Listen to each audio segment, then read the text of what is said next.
오늘은 요한계시록 5장으로 우리들의 Journey Through the Bible 하나님 말씀 여행이 계속되겠습니다. 요한계시록 5장을 여러분들이 펼쳐 놓으시고 우리 요한계시록 5장을 한 절 한 절 읽으면서 우리 Through the Bible 하나님 말씀의 가르침으로 같이 나가도록 할게요. 자, 요한계시록이라고 하는 책의 개요를 다시 한번 여러분들에게 이야기해 드리면서 오늘 우리가 펼쳐놓고 있는 요한계시록 5장이 어떤 위치에 와 있는지에 대한 것을 이야기하면서 말씀을 시작하도록 할게요.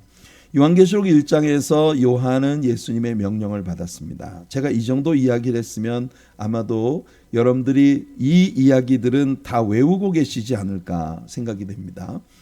자, 우선 예수님은 요한에게 세 가지 명령을 내리셨어요. 그 세 가지 명령이 뭐냐 하면은 첫째, 네가 본 것과 지금 현재 있는 일, 그리고 장차 올 일, 세 가지를 기록해서 소아시아의 7 교회에게 편지를 보내라 이렇게 말씀을 했거든요. 그러니까 요한이 본 것이 뭐냐? 주일날 요한이 예배를 드리다가 자신의 예배 가운데 임재하신 예수님의 모습을 보았고 그 예수님을 만난 일을 써라. 그게 요한계시록 1장의 내용입니다. 그리고 지금 있는 일이란 다름 아닌 교회 시대의 일들이에요. 교회 시대, 교회 시대의 일들을 기록해서 이 교회 시대에 벌어지는 그 일들을 소아시아의 7 교회를 향해 보내라.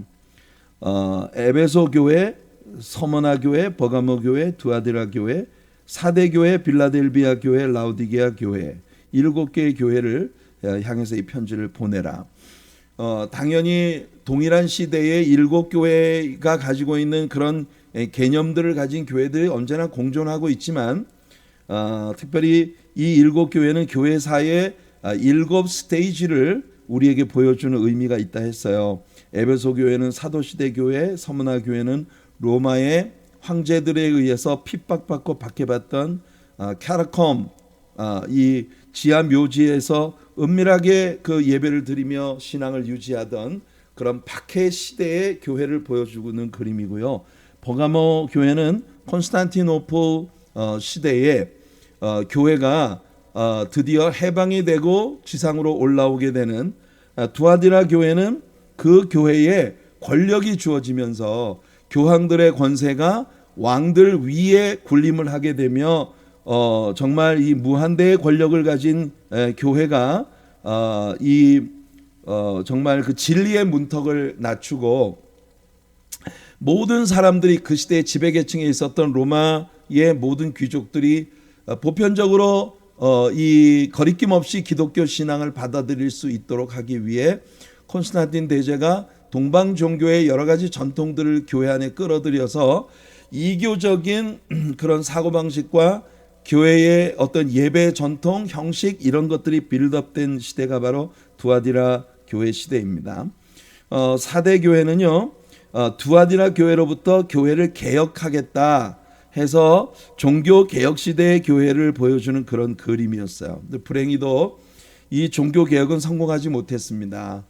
사람들의 시각에서는 굉장히 종교 개혁에 성공한 것처럼 그렇게 받아들이고 있지만 예수님의 시각에서는 완전히 개혁되지 못했다. 차라리 버가모 교회나 두아디라 교회는 온 세계의 단일 교회로서의 캐톨릭 교회가 굉장한 그 권력도 있고 그 다음에 또 어마어마한 사이즈의 인애 어떤 그 사랑 이런 것이라면 긍휼 사역 같은 것에 굉장한 그 에너지를 쏟을 수 있었던 그런 교회였던 거에 반해서 사대 교회는 개혁은 한다고 했지만 진리의 측면에서 완전히 개혁되지 못해서 살았다는 이름은 있으나 실상은 죽었다라고 우리 예수님께서 책망을 하신 그런 교회가 됐어요. 그러나 그렇다고 해서 개혁교회가 희망이 없다는 것은 아니었습니다. 개혁교회의 시스템 안에서 진짜 희망이 있는 교회가 되려면 어떤 교회가 돼야 하느냐, 그 모델을 보여준 것이 바로 그 뒤에 나오는 빌라델비아 교회인데, 이 빌라델비아 교회는 19세기부터 20세기 초반까지 이 서방 세계의 교회들이 온 세계로 복음을 들고 나간, 그러니까 이거는 정말 완전히 복음 위주의 복음 위주의 그런 교회, 복음 위주의 교회, 말씀 위주의 교회, 적은 믿음을 가지고 내 말을 지켰다. 말씀의 교회의 모든 그 열정을 핵심을 둔 그런 교회가 바로 빌라델피아 교회입니다. 여러분, 우리가 개혁 교회로서 교회가 희망이 있으려면 길이 하나뿐이에요. Back to the Bible. 하나님 말씀으로 돌아가야 되는 겁니다. 말씀을 위해 죽을 수 있어야 되고 말씀을 캐내는 일을 정말 보화를 찾아내는 그런 열정을 가지고 이 하나님의 말씀의 근광으로부터 골드 너겟을 캐내는 그런 광부의 심정을 가지고 끊임없이 우리는 하나님의 말씀을 이제 그 플락업 해야 합니다. 깊이 더 deeper and deeper 하나님의 말씀을 파헤치고 들어가는 그런 노력이 우리에게 필요하죠. 불행히도 라우디게아 교회는요, 현대 교회의 모습을 보여주는 교회였는데 굉장히 부자예요. 부족한 것이 없다고 스스로 생각하고 있어요. 하지만 예수님이 보실 때에는 가난하고 가련하고 헐벗었고 굶주렸고 눈멀었고 너무나 불쌍합니다. 안약을 사서 발라서 먼 눈을 보게 하고 흰 옷을 사서 입어 벌거벗은 수치를 가리우게 하라. 이게 이제 7 교회들의 모습이고요. 자, 이 시대가 다 끝났어요. 그리고 난 다음에 4장에 들어오면서 메타 타우타, 이 모든 일이 있은 후 교회 시대가 모두 끝나고 난 그 후에 하늘로부터 음성이 들려옵니다. 이리로 올라오라. Come up here. 이리로 올라오라 라고 하는 그런 음성과 함께 요한이 하늘로 끌려 올라가서 하나님의 보좌를 본 이야기를 4장에서 우리들에게 들려줬어요. 하늘나라에 올라가 보니까 하나님의 보좌가 있고, 그리고 보좌에 앉으신 이가 있고, 그리고 보좌를 두르고 있는 무지개와 네 생물들, 그리고 24장로, 이것이 요한이 하늘나라에서 본 그런 그 광경을 4장에서 묘사해 준 겁니다. 자, 4장이 끝나면서 이제 5장으로 들어가며 요한이 보니 하나님의 오른손에 보좌에 앉으시니 하나님의 오른손에 두루마리가 하나 들려 있는 것을 보게 됩니다. 그러면서 여기에서부터 5장의 내용이 시작이 되는 거예요. 자, 하나님의 오른손에 들려 있는 두루마리. 이 두루마리의 정체가 무엇인지에 대하여 우리는 지난 주일날 말씀을 나눴죠. 우리 유튜브 스트리밍을 통해서 지난 주일 아침 예배를 부랴부랴 유튜브 예배로 전환을 해서 우리가 예배를 드리면서 바로 이 두루마리의 정체가 무엇인가 하는 것에 대하여 이야기를 했습니다. 자, 1절을 볼게요. 내가 봄에 보좌에 앉으시는 당연히 하나님이시죠.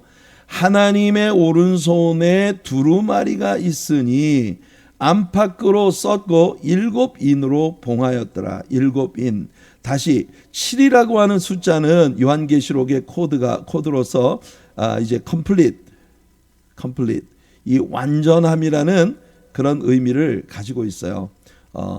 그래서 이 완전히 봉인됐다, 이 인으로 봉했다라고 하는 말은 여러분들 왜 어떤 중요한 그 창고 이런 것에는 여러분 시건 장치를 하지 않습니까?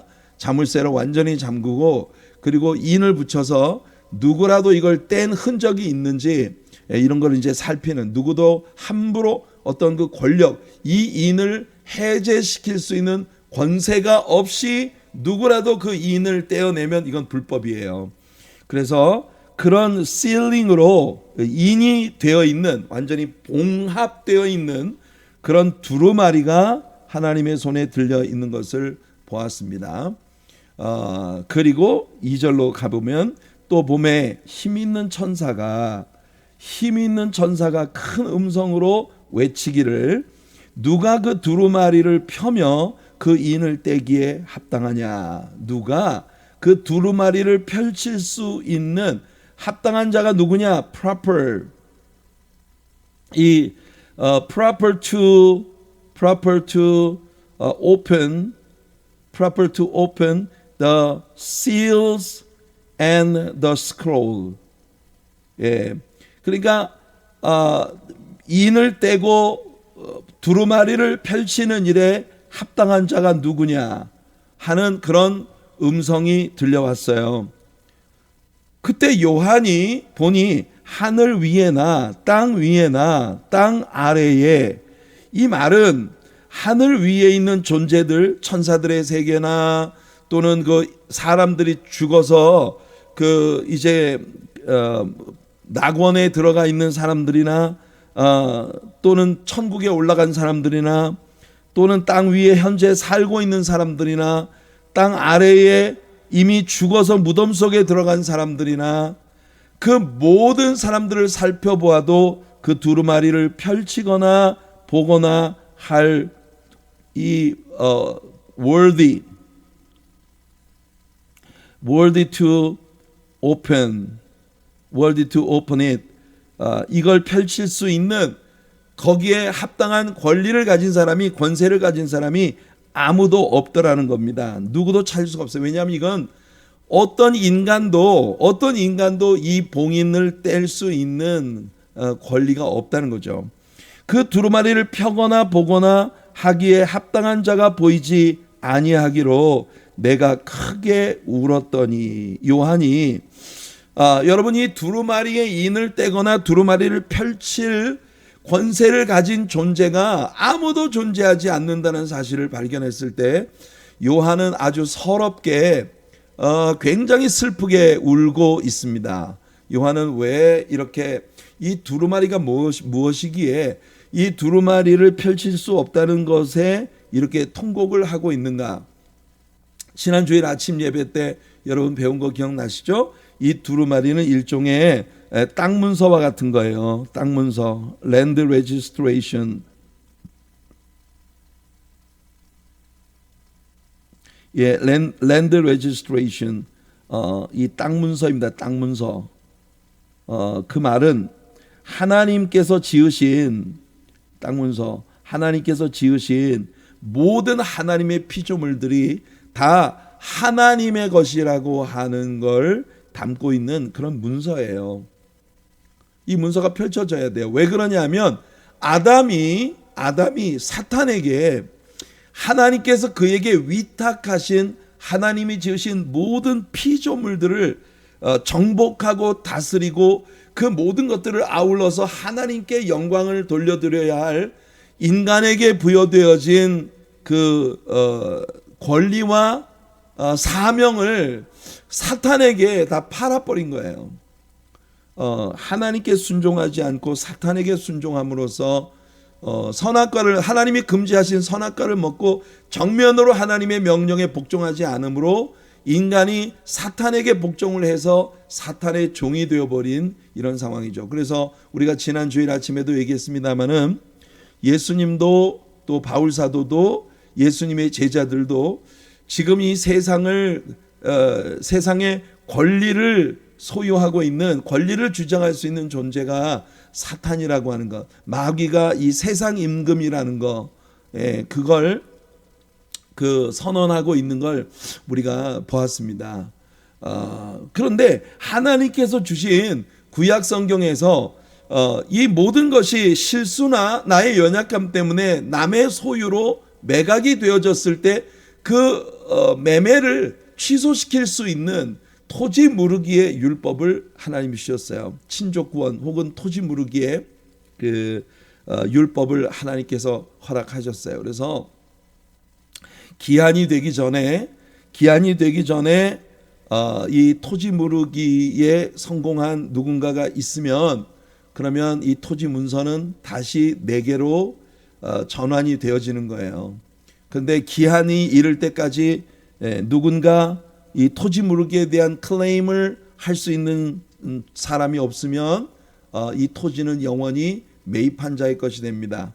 그러니까 지금은 사단이 세상 임금으로 사단이 온 세상을 지금 장악하고 있는데, 그래서 여러분 우리가 살아가고 있는 이 세상은 하나님이 왕 되신 세상이 아니에요. 하나님이 왕이 아니라는 걸 인간들이 주장하기 위해서 얼마나 못된 짓들을 많이 하고 하나님을 거역하고 살아가고 있나요? 그런 세상에서 여러분 이 세상이 이렇게 참담한 전쟁과 자연재해들과 수없이 많은 질병, 이런 정말 많은 그런 문제들을 가진 엉망진창의 세상이 된 이유는 이 세상이 악을 조장하는 사탄의 소유이기 때문이에요. 그래서 누군가가 빨리 토지무르기를 통해서 이것이 다시 하나님의 소유로 돌려졌다, 하나님의 소유로 redeemed, 구속되었다라고 하는 것을 선언해야 되는데, 요한이 살펴보니 이미 낙원에 들어가 있는 자들이나 땅 위에 현재 살고 있는 자들이나 땅 아래 죽은 사람들이나 그런 모든 사람들 가운데 아직도 이 두루마리를 펴거나 보거나 할 권세를 가진 자가 없다는 것 때문에 요한은 통곡하고 있어요. 왜냐하면 이것이 영원히 사탄의 소유로 이제 그 전환되어지면 여러분 얼마나 무시무시한 세계가 벌어지게 되겠습니까? 하나님의 권세가 미치지 않는 그런 사탄이 왕노릇하는 이 세상이 얼마나 끔찍한 그런 세상으로 지금 바뀌어가고 있는데, 그보다 더 참혹한 일이 벌어지게 될 것을 내다본 요한이 슬피 울고 있어요. 자, 그럴 때에 24장로 중에 한 사람이 그에게 외칩니다. 유대 지파의 사자 다윗의 자손이, 다윗의 뿌리가 이겼으니 그 두루마리와 그 7인을 떼시리라 하더라. 5절이 빠졌네요. 그래서 장로 중에 한 사람이 내게 말하되 울지 말라. 유대 지파의 사자 다윗의 뿌리가 이겼으니 그 두루마리와 그 7인을 떼시리라 라고 24장로 중 하나가 선포합니다. 여기 나오는 유다 지파의 사자, The Lion of Judah, 유다 지파의 사자, 이것은 바로 예수 그리스도에 대한 예언의 명칭이었어요. 우리가 창세기 49장에 나오는 야곱이 그의 12 아들들을 위한 죽음의 침상에서의 마지막 예언 기도 가운데 유다라는 아들에 대한 예언이, 유다는 사자 새끼로다. 내 아들아, 너는 움킨 것을 찢고 올라갔도다. 그가 엎드리고 웅크림이 숫사자 같고 암사자 같으니 누가 그를 범할 수 있으랴. 규라고 하는 것은 뭐냐면 지팡이에요. 치리자의 지팡이.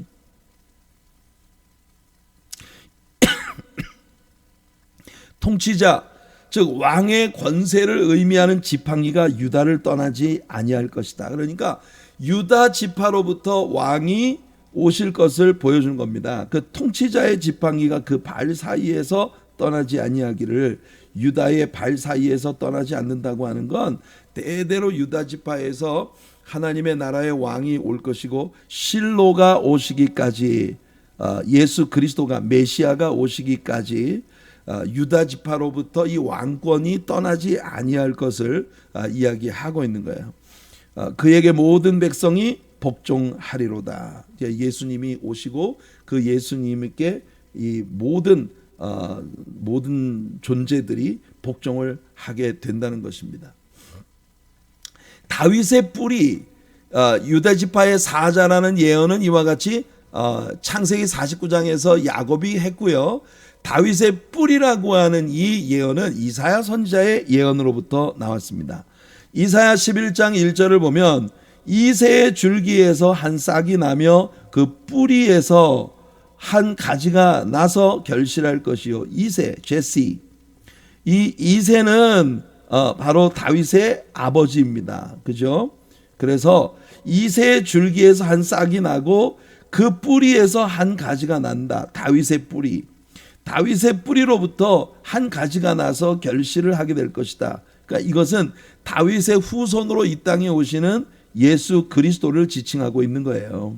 예수 그리스도를 지칭하고 있는 겁니다. 그의 위에 여호와의 영, 곧 지혜와 총명의 영이요 모략과 재능의 영이요 지식과 여호와를 경외하는 영이 강림하시리니 그가 여호와를 경외함으로 즐거움을 삼을 것이며 그의 눈에 보이는 대로 심판하지 아니하며 그의 귀에 들리는 대로 판단하지 아니하며 공의로 가난한 자를 심판하며 정직으로 세상에 겸손한 자를 판단할 것이며 그의 입의 막대기로 말씀으로 말씀으로 세상을 치며 그의 입술의 기운으로 말씀으로 악인을 죽일 것이며, 주님의 심판은요 하나님의 입에서 나오는 의의 말씀, 진리의 말씀으로부터 이루어지는 일이에요.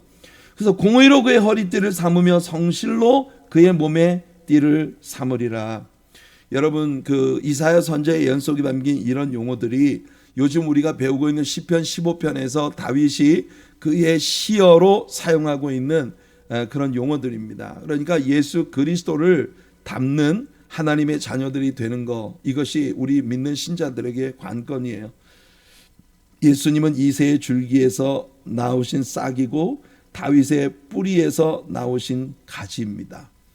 그래서 다윗의 뿌리, 이새의 다윗의 뿌리, 또 유다 지파의 사자 다윗의 뿌리가 이기셨다. 이렇게 24장로 중 하나가 소리를 치고 있는 것입니다. 여기에서 그가 이기셨다라고 하는 것은 당연히 예수님의 십자가의 죽으심과 부활의 승리를 나타내는 것이죠. 이것이 바로 구속의 조건입니다. 이것이 바로 구속, redemption, 구속의 조건이에요. 구속의 조건. 우리가 죄로부터 속량된다, 죄로부터 구속된다. redeem이라고 하는 것은요, 다시 사온다, 내 소유로 다시 돌린다, 이런 의미를 가지고 있는 겁니다. 그래서 우리의 구속의 조건은 뭐냐면은 의인의 피가 흘림이 필요한 거예요. 예수님이 십자가 위에 죽으시고 부활하심으로써 우리를 이제 영원히 대속해 주신 이 구속의 은혜, redemption, 구속의 은혜를, 대속함을 우리가 받게 되었다는 거예요. 너희가 알거니와 너희 조상이 물려준 헛된 행실에서 대속함을 받은 것은 은이나 금같이 없어질 것으로 된 것이 아니요 오직 흠없고 점없는 어린 양 같은 그리스도의 보배로운 피로 된 것이다. 이게 바로 구속의 대가예요. 지금 하나님의 두루마리 안에 들어있는 내용이 바로 이것입니다. 원래 모든 우주는 하나님이 창조하셨고 하나님의 소유이라는 것을 담고 있는, 그런데 이 문서가 펼쳐져야 모든 것에 대한 하나님의 소유권이 이제 선언이 되어질 텐데, 인류 가운데 있는 자들은 모두 죄인이기 때문에 이 두루마리를 펼칠 권세가 누구에게도 없어요. 그래서 여러분, 요한이 슬피 통곡을 하고 있었던 것이에요. 근데 24장로 중 한 사람이 울지 말아라, 유다 지파의 사자 다윗의 뿌리가 이기셨다. 그가 우리의 모든 죄를 redeemed, 구속하셨다.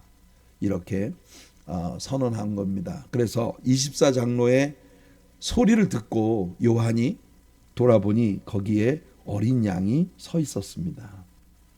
요한계시록 5장의 두 번째 등장인물은 바로 어린 양이에요.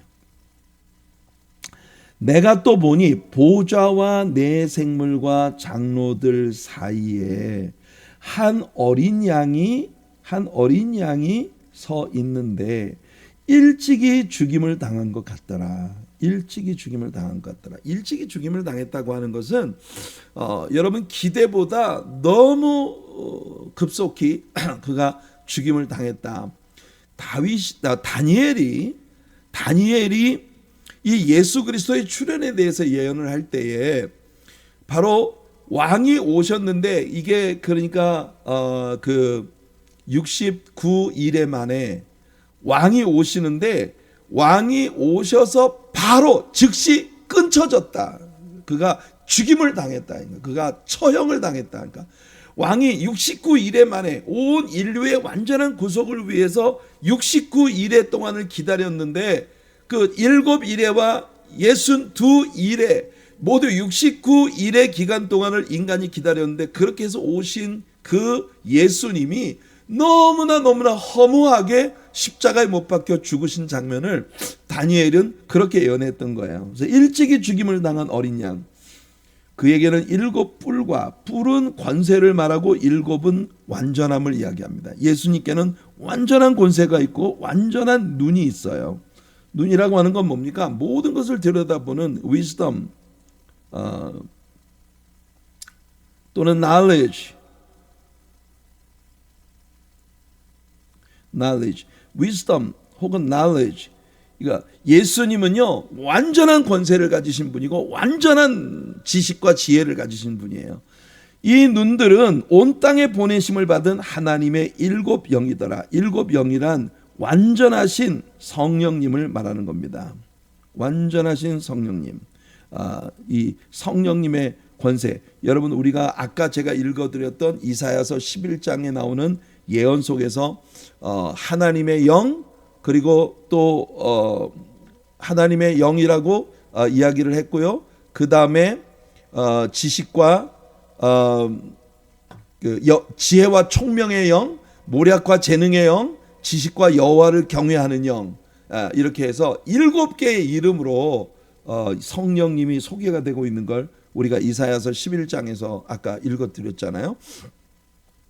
지금 예수님은 바로 그 성령님의 강권적인 능력을 입고 계신 분이시다. 우리 여러분 예수님의 탄생도 성령으로 잉태되었고 그가 광야에 나가서 시험 받으실 때도 성령께 이끌려 나가셨고 여러분 마귀가 물러가고 난 뒤에 천사들이 나와 수종들 때도 하나님의 성령의 권능으로 그가 광야에 나타나셔서 세례 요한의 뒤를 이어 말씀을 진리를 반포하실 때도 성령의 능력으로 말씀하셨고 겟세마네 동산에서 기도하실 때도 성령의 능력으로 기도하셨고 그리고 십자가에 못 박히신 것도 성령의 능력으로 십자가에 못 박히셨고 3일 만에 부활하실 때도 성령의 능력으로 부활하셨어요. 그래서 예수님이 이 땅에 오셔서 행하신 모든 일들은 그가 완벽한 성령의 완전하신 성령님의 권세와 어우러져서 모든 메시아로서의 구세주로서의 역사를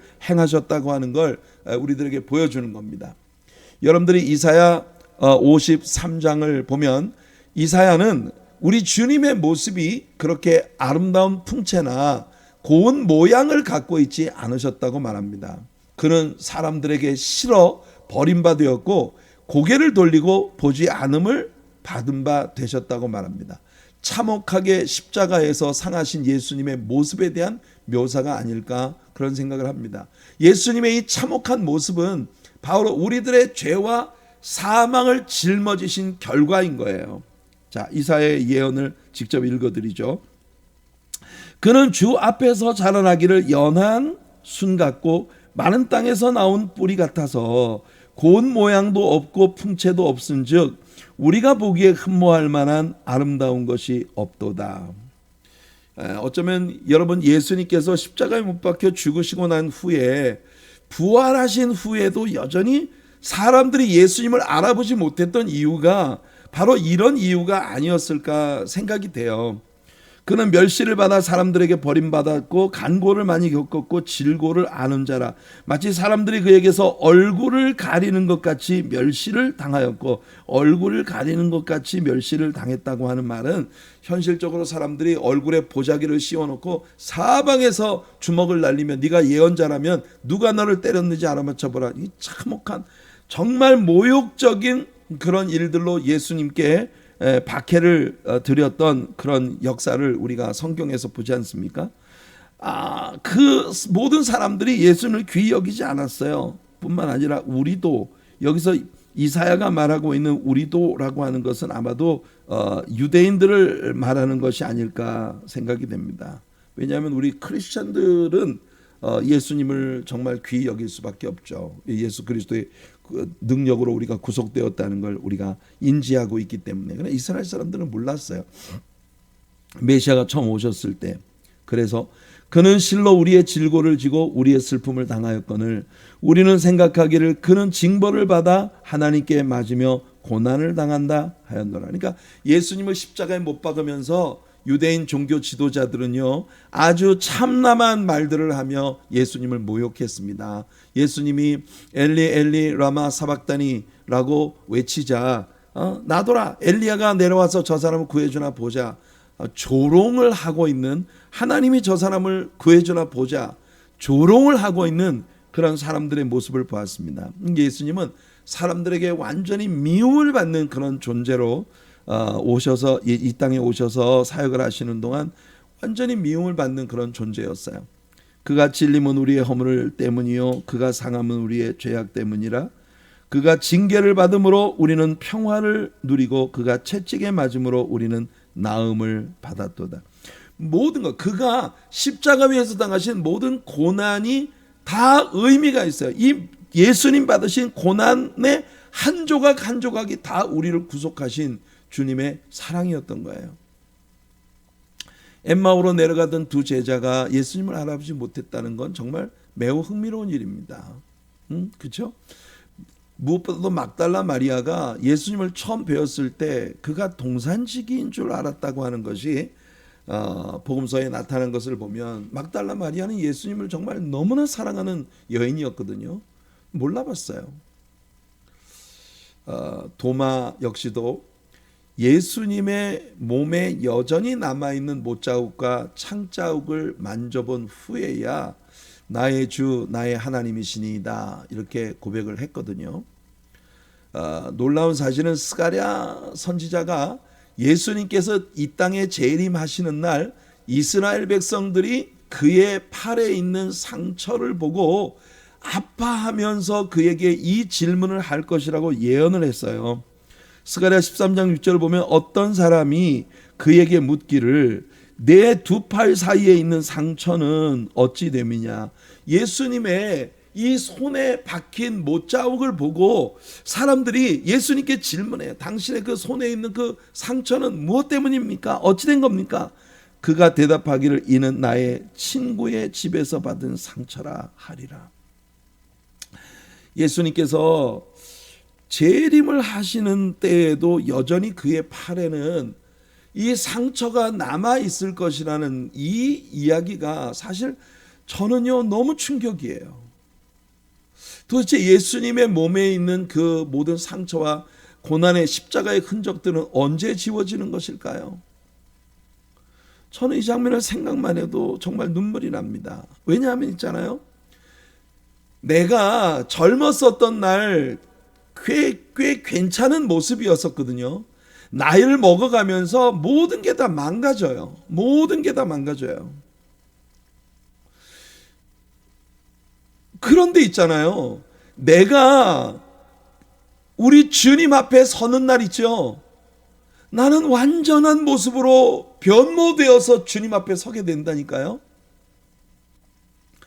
이 세상에서 예를 들어 무슨 사고로 다리를 잃었다든지 팔을 잃었다든지 혹은 눈을 잃었다든지 우리가 이 세상을 그렇게 상처 입은 모습으로 사는 사람들이 있잖아요. 예수님 앞에 구속되어 하나님 보좌 앞에 우리가 영원을 보내게 될 천국에 갔을 때 우리는요 온전한 모습으로 변모되어 있을 거란 말이에요. 근데 예수님은 부활하신 후에도 예수님의 얼굴이나 온 몸에 있는 그 채찍에 맞은 자국이며 창자국이며 못자국이며 이런 모든 상처가 그대로 남아있다는 게 여러분 충격이 되지 않습니까? 영원히 죽을 수밖에 없는 우리는 예수님 때문에 살게 됐는데 예수님은 영원히 죽게 된 우리를 다시 살리기 위해서 그가 영원히 없어질 수 없는 상처를 입으셨다고 하는 것이 성경이 우리들에게 가르쳐주는 너무나 충격적인 사실입니다. 전 정말 바라기는 모든 이 구속의 스케줄이 다 끝나고 난 후에는 예수님도 다시 하나님의 보좌 위에 정말 그 영광스러운 하나님의 완전하신 모습으로 변모되실 수 있다면 좋겠어요.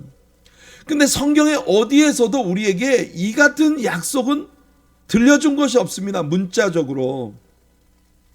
그냥 우리가 유추해 볼 뿐이에요. 예수님의 몸에 입혀진 상처는 과연 영원히 없어지지 않는 것일까? 이사야 52장 14절에서 이사야는 말합니다. 전에는 그의 모양이 타인보다 상하였고 그의 모습이 사람들보다 상하였으므로 많은 사람이 그에 대하여 놀랐거니와 십자가에 못 박혀 죽으신 예수 그리스도에 입혀진 상처는요 사람들보다 상했다. 이 말을 좀 더 literally 번역을 하면은 그가 사람인지 짐승인지 분간할 수 없는 그런 정도로 완전히 짓이겨져 버린 그의 상처들이 완전히 뭉그러져서 이게 사람의 모습인지 짐승의 모습인지 분간할 수 없을 정도로 그가 상했다는 겁니다. 이 얼마나 무서운 일이에요. 여러분, 제가 정말 간절히 바라는 건 저 같은 한 인간 따위가 뭘 간절히 바란다고 해서 무엇 하나 바뀔 수 있는 것은 없겠으나 적어도 예수 그리스도의 십자가의 구속으로 말미암아 구속함을 받은 내가 하나님 앞에 소원하는 바는 우리 예수님이 모든 이 구속의 어떤 스케줄이 다 끝나고 난 후에는 다시 하나님의 보좌 앞에 하나님과 같은 영화로 회복되어지는 그런 시스템이었다면 좋겠다라는 간절한 소원이 제 마음에 있어요. 제가 그런 마음을 품는 근거는 바로 요한복음 17장에 나오는 대제사장으로서의 예수 그리스도의 기도입니다.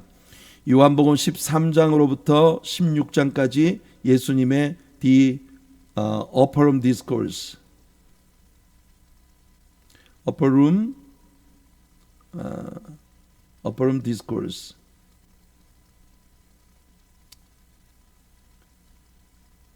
upper room discourse. 이 upper room discourse라고 하는 건 upper room sermon, 다락방 설교예요. 굉장히 길죠. 13, 14, 15, 16 4장에 걸쳐서 설교를 하시고 그리고 17장에서 대제사장으로서의 예수님의 기도가 나옵니다. 그 기도 속에서 예수님이 이런 기도를 하셨어요. 아버지여, 창세 전에 내가 아버지와 함께 가졌던 영화로서 지금도 아버지와 함께 나를 영화롭게 하옵소서. 우리의 영원한 대제사장으로서 예수 그리스도의 간절한 기도입니다. 저는 예수님의 기도가 모두 다 응답된다고 믿어요. 왜냐하면 예수님은 하나님이시기 때문에 하나님의 마음을 고스란히 담은 기도를 하실 수 있는 분이죠. 예수님은 요한복음 15장에서 그의 제자들에게 말씀하셨어요. 사람이 친구를 위하여 자기 목숨을 버리면 이에서 더 큰 사랑이 없나니. 지고한 사랑, 정말 이보다 더 큰 사랑이 있을 수 없는 최고의 사랑, 그 최고의 사랑을 친구를 위해 자기 목숨을 버리는 것으로 이야기하셨습니다. 우리가 내가 너무나 사랑하는 누군가를 위해, 내가 너무나 사랑하는 나의 사랑의 대상을 위해서 내 목숨을 버릴 수 있어요. 혹은 이 세상에 우리가 너무나 지켜야만 될 어떤 의로운 사람을 위해서 우리가 목숨을 버리는 일은 왕왕 있습니다. 하지만 왕이 신하를 위해 당신의 목숨을 던지는 건 듣도 보도 못한 이야기입니다. 완벽하신 의인이 정말 천하에 가치 없는 죄인을 위해서 대신 죽는다는 건 있을 수 없는 일이에요. 불균형이죠. 말이 안 되는 일이에요. 신하가 왕을 위해 죽어야 맞지, 왕이 신하를 위해 죽는 왕이 어디 있어요? 죄인이 의인의 의를 나타내기 위해서 죽는 게 맞지요. 그런데 의인이 죄인을 위해 죽습니다. 이것이 예수 그리스도의 사랑이거든요. 예수님은 당신의 제자들을 나는 이제부터 너희를 친구라 했다. 종이 아닌 친구가 된 것은, 친구는 내가 가진 가장 좋은 걸 주고 싶은 게 진짜 친구야. 모든 내가 가진 최고의 것을 주고 싶은 게 친구야. 진짜 친구라고 하는 건 비밀이 없는 거예요. 내가 아버지께 들은 모든 것을 너희에게 다 얘기해요. 여러분, 친구 사이에는 비밀이 있을 수 없어요. 비밀이 있으면 그 진짜 친구가 아닌 거죠.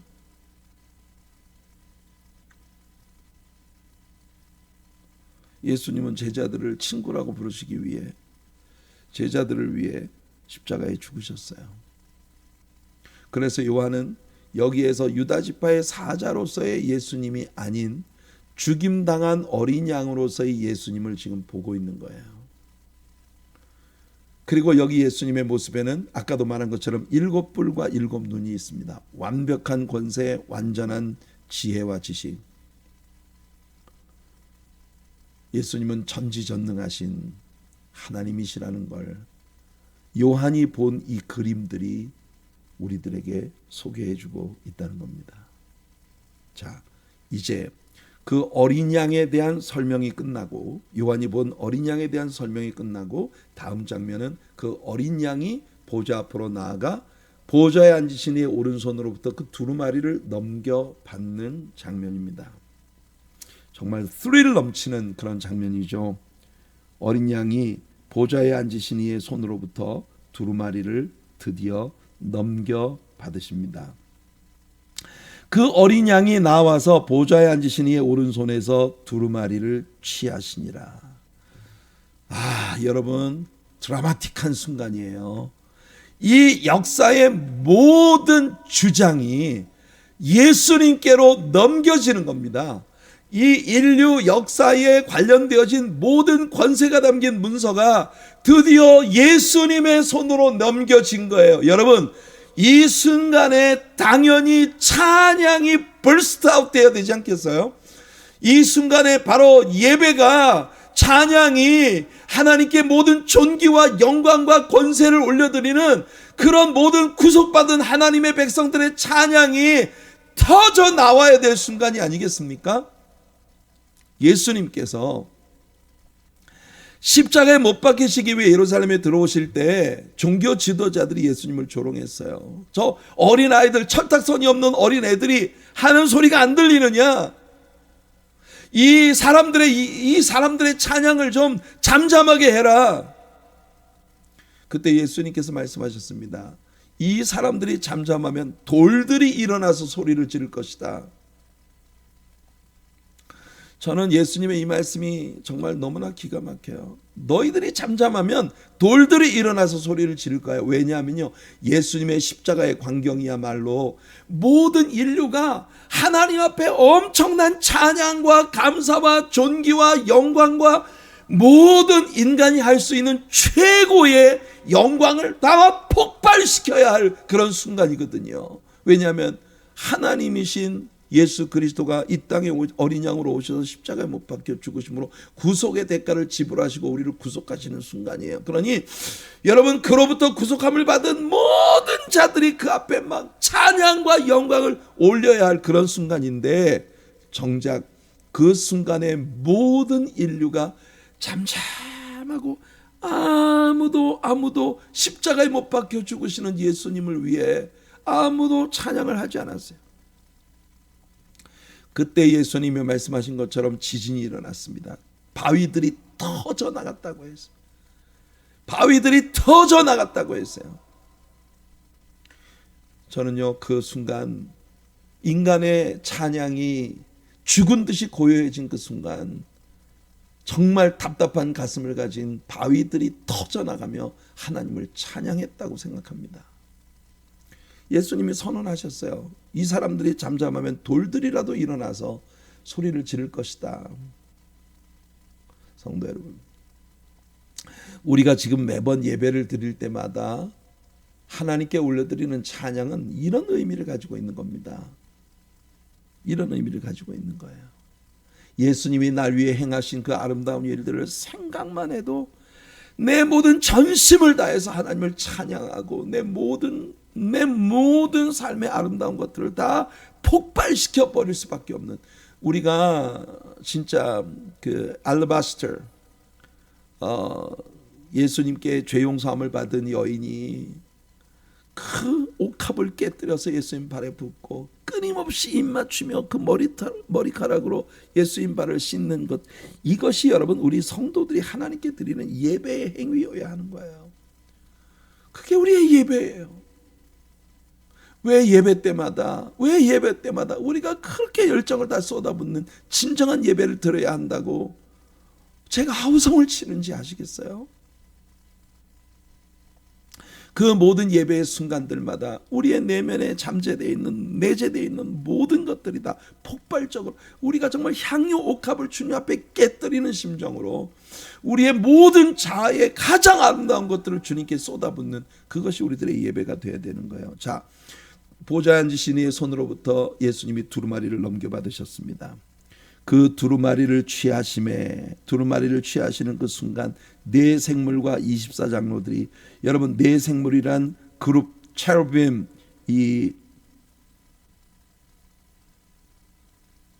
히브리 말에서 임은 복수 전미어입니다. 체루빔 그룹들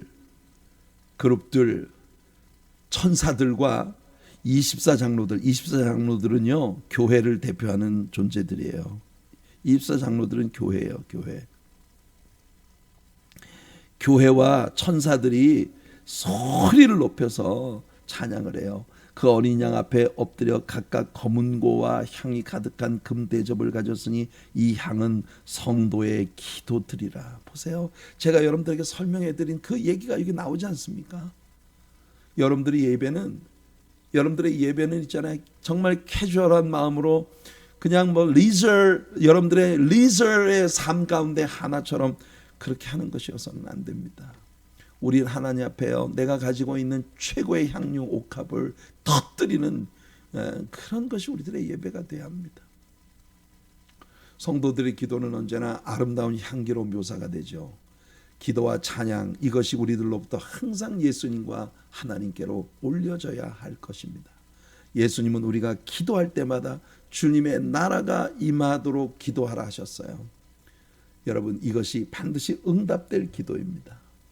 지금 요한이 보고 있는 이 광경이 이제 이 땅으로 옮겨지는 날이 오게 될 거예요. 자, 9절과 10절을 볼게요. 그들이 새 노래를 불러 이르되 두루마리를 가지시고 그 인봉을 떼기에 합당하시도다. 자, 그들의 찬양의 첫 번째 내용은 뭐냐? 예수님이 합당하시다는 것에 대한 찬양입니다. 아, 영화롭도다. 정말 우리의 영원한 소유권이 하나님께로 다시 돌아가게 되었다는 이 사실에 정말 예수님이 이 일을 행하시기에 합당하신 분이라고 하는 것에 대한 찬양입니다. 일찍이 죽임을 당하사 각 족속과 방언과 나라와 백성과 나라 가운데에서 사람들을 피로 사서 하나님께 드리시고 그들로 우리 하나님 앞에서 나라와 제사장들을 삼으셨으니, 성도 여러분, 저와 여러분이 하나님의 나라가 되고 하나님의 제사장들이 되었어요. 그들이 땅에서 왕노릇하리로다. 찬양의 두 번째 내용은 뭐냐? 주님을 믿는 신자들의 승리가 찬양의 이유예요. 여러분, 예수님이 우리를 구속하시기에 합당하신 분이라는 것이 찬양의 첫 번째 내용이고, 두 번째 내용은 그의 구속이 우리 믿는 신자들에게 영원한 승리를 가져다 주셨다는 것이 찬양의 두 번째 내용인 것입니다. 요한계시록 1장 5절과 6절 말씀을 보시면 얘가 어디로 갔어? 여기 있구나. 주여. 예. 요한계시록 1장 5절과 6절 말씀을 보면 또 충성된 증인으로 죽은 자들 가운데 먼저 나시고 땅의 임금들의 머리가 되신 예수 그리스도로 말미암아 은혜와 평강이 너희에게 있기를 원하노라. 우리를 사랑하사 그의 피로 우리 죄에서 우리를 해방하시고 그의 아버지 하나님을 위하여 우리를 나라와 제사장으로 삼으신 그에게 영광과 능력이 세세토록 있기를 원하노라. 여러분, 이것이 이미 요한계시록 1장 5절과 6절에 이미 나와 있었어요. 그러니까 여러분, 요한이 반모섬에서 하나님을 예배할 때 여러분, 구속받은 주의 백성들의 아름다운 찬양이 여러분에게 선포되었습니다. 자, 이번에는 24장로들, 교회의 찬양에 24장로들, 즉 교회의 찬양에 천사들이 화답합니다. 야, 이 얼마나 멋진 광경이에요. 저는 지금도 우리가 예배할 때마다, 하나님께 예배할 때 우리가 막 찬양을 할 때마다 천사들이 우리를 둘러서 천사들도 우리의 찬양에 화답하며 함께 찬양을 하고 있다고 믿습니다. 여러분, 이게 저는 영적 세계에서 벌어지는 현실이라고 믿어요. 엘리사가 그의 사환에게 하나님께서 이 사람의 눈을 열어 우리와 함께한 자가 저 원수들보다 많다는 걸 보게 해 주시옵소서. 그때 하나님께서 이 사환의 눈을 열어주심에 여러분, 자기들을 두르고 있는 아수르의 군대보다 견줄 수 없이 많은 천군 천사의 큰 군대가 자기들을 호위하고 있는 걸 보았거든요. 저는요, 영적 세계에서 우리가 모여서 하나님을 예배하고 찬송할 때마다 천사들이 우리의 찬송에 화답하면서 하나님께 함께 영광을 돌리는 그런 현실이 우리들의 예배 속에 벌어지고 있다고 믿습니다. 자, 그래서 오늘 우리들의 본문은 이렇게 결론 지어집니다. 내가 또 보고 들음에 보좌와 생물들과 장로들을 둘러선 많은 천사의 음성이 있으니 그 수가 만만이요 천천이라. 만만이라고 하는 건 1억이에요. 만 곱하기 만 1억이에요. 천천은 100만이죠. 여러분, 천사 하나가 하룻밤 사이에 18만 5천 명의 당대 최고의 무력을 가진 아수르 군대를 천사 한 명이 하룻밤 사이에 완전히 섬멸시켜, 완전히 요즘 이 현대 아이들 말로 삭제시켜버려요. 삭제. 18만 5천 명의 아수르 군대를 천사 하나가 삭제시켜버렸어요. 근데 천사 하나만 있어도 오늘날 여러분들 강력한 강대국의 군대를 완전히 섬멸할 능력이 있는데 1억의 천사가 있다면, 만만이요 1억의 천사가 있다면, 100만의 천사가 있다면 얼마나 대단한 일입니까? 큰 음성으로 이르되 죽임을 당하신 어린 양은 능력과 부와 지혜와 힘과 존귀와 영광과 찬송을 받으시기에 합당하도다 하더라. 여러분, 오늘날 우리가 끊임없이 하나님을 예배해야 하는 이유가 바로 이거예요. 여러분들이 주일마다 참석해서 드리는 예배가 여러분들을 무슨 감상하라고 하는 예배가 아니에요. 여러분들을 영원한 멸망으로부터 구원하신 하나님께 이런 찬송을 올려드리는 행위가 바로 예배입니다. 그러니까 우리가 우리의 예배에 얼마나 더 진지해져야겠어요. 우리가 우리의 예배에 얼마나 더 진짜 우리의 전심을 쏟아부어야 하겠습니까? 내가 또 들으니 하늘 위에와 땅 위에와 땅 아래와 바다 위에와 또 그 가운데 모든 피조물이 이르되 보좌에 앉으시니와 어린 양에게 찬송과 존귀와 영광과 권능을 세세토록 돌릴지어다. 찬송과 존귀와 영광과 권능은 바로 예배 행위인데, 바로 보세요. 보좌에 앉으시니 성부 하나님과 마찬가지로 어린 양 성자 예수님도 예배의 대상이시라고 하는 걸 아주 분명하게 여기 선포하고 있는 겁니다. 그러니까 여호와의 증인들 오라고 하세요. 여호와의 증인들 와서 여기 이거 한번 보라고 하세요. 네 생물이 이르되 아멘 하고 장로들은 엎드려 경배하더라. 와, 여러분, 우리는 지금 천국에서 벌어지는 예배의 광경을 보았습니다. 이 얼마나 멋진 일이에요. 여러분들, 우리가 바로 이 아름답고 영광스러운 천국의 일부입니다. You guys are part of it. 여러분, 나도 그 천국의 일부가 됐어요. 여러분, 하나님의 보좌를 둘러선 네 생물과 24장로들과 구원함을 받은 나라와 족속과 백성과 방언 가운데 큰 무리들이 하나님 앞에 영광을 돌리는 이 하늘의 찬송, 하늘의 예배에 I am a part of it. 우리는 누구나 그렇게 선언할 수 있어요. 여러분, 우리가 기독교 신자로 세상을 살아간다고 하는 건 정말 시리어스한 일입니다. 왜 시리어스하냐면 예수님이 엄청난 대가를 현실적으로 지불하시고 우리들에게 그 예배에 참여할 수 있는 티켓을 주신 거예요. 얼마나 멋진 일입니까? 여러분이 카네기 홀에 세계 최고의 어떤 연주자가 연주를 하러 오는데 누군가가 여러분들에게 어마어마하게 비싼 대가를 지불하고 여러분들에게 정말 로열 박스에서 그 공연을 관람할 수 있는 티켓을 준다면 여러분들 그거 얼마나 소중하게 생각을 하고 다 여러분들 거기 가서 그거 감상하려고 하지 않겠어요? 여러분들이 예배에 동참을 한다는 거, 비록 오늘 우리가 유튜브 스트리밍을 통해 이렇게 예배하고 있지만 우리가 지금 주님을 예배하고 있다는 이 사실은요, 예수 그리스도가 우리에게 이 예배에 참여할 수 있는, 우리가 이 예배의 일부가 되도록 만들어 주시기 위해 어마어마한 대가를 지불하시고 우리에게 티켓을 선물하셨기 때문입니다. 놀랍지 않아요, 여러분? 그게 우리들의 위치예요. 주님을 사랑한다는 것에 후회가 없는 여러분들이 되시기 바라요. 주님을 섬기는 일에 후회가 없는 여러분들이 되시길 바라요. 지금까지 살아온 모든 나날들이 쉽지 않았지만 다 주님의 은혜였습니다. 앞으로 살아갈 모든 날도 쉽지 않은 일들이 우리를 기다리고 있겠지만 still 하나님의 은혜로 우리는 갈 거예요. 하나님이 우리에게 허락하신 날들 동안 하나님 은혜로 우리는 지금까지 살아온 것처럼 또 앞으로 살아가게 될 것입니다. 하나님의 모든 은혜와 축복이 여러분들에게 있어 이 확신과 감동, 은혜가 여러분 안에 늘 살아있는 그런 권능의 자녀들로 살아가는 저와 여러분 모두가 되기를 예수님의 이름으로 축복해 드립니다.